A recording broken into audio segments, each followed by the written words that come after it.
Well, we're here today to consecrate, we could say, this airplane of El Al, which bears the slogan, "We remember." And the reason we're doing that is because we believe that to remember is a Jewish imperative, and it has been so for many generations. But we believe it needs to be now more than at any time in the past. We're living at a period when there's rising hatred, rising intolerance, antisemitism at levels that are almost unprecedented in recent years. And it's our fervent hope that with this airplane, when travelers all over the world will see the words "we remember," it will give them pause. It will compel them to stop for a moment and to think about the world in which we live, and a little bit about the past, what has happened to the Jewish people during the Shoah, and why that can never be forgotten. And it's something that we must always have in our mind. I believe it's the first time that we've ever had that slogan on the fuselage of an airplane. Yes, but the We Remember campaign was started some years ago, and we were very gratified to find that tens of millions of people all over the world were interested in this, and that it resonated very strongly with them. And it compelled people to stop and think, and also to learn more. What was the Shoah? What happened to the Jewish people? Are there lessons to be learned from that? And how we can work collectively to never allow such a thing to happen again in the future. Well, you know, this is an Israeli airplane, and in a way it's kind of a visit card of the people of Israel, and it will travel all over the world.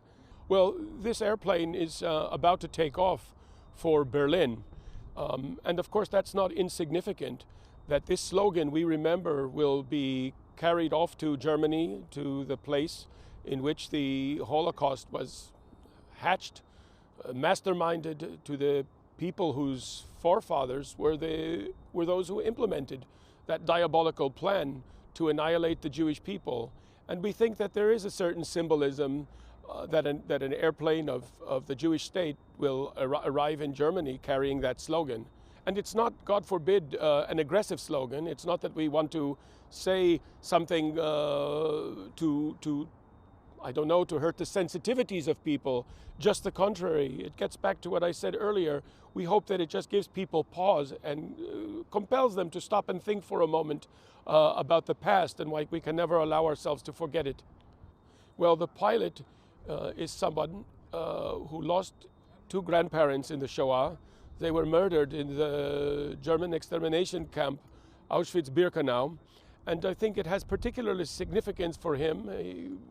I'm sure that there are many times that he thought in the past, what would his grandparents say? Could they have imagined that their grandson would one day be flying an airplane that belongs to the independent, proud Jewish state? And I'm sure that for many people all over the world, the knowledge that at the control of this airplane is somebody who is a descendant of victims of the Holocaust, it must mean a great deal. This is a very important time for all of us as we remember what happened to the Jewish people in Europe. And it's very significant that with the cooperation of El Al, we have an airplane with the words "We remember" on the fuselage, because to remember is a Jewish imperative. It has always been one. And at this time, perhaps it's more important than at any other in the past. We find more and more people are forgetting what happened. And worse than that, they don't know the significance of the Shoah and why intolerance and hatred is something that could lead to terrible consequences.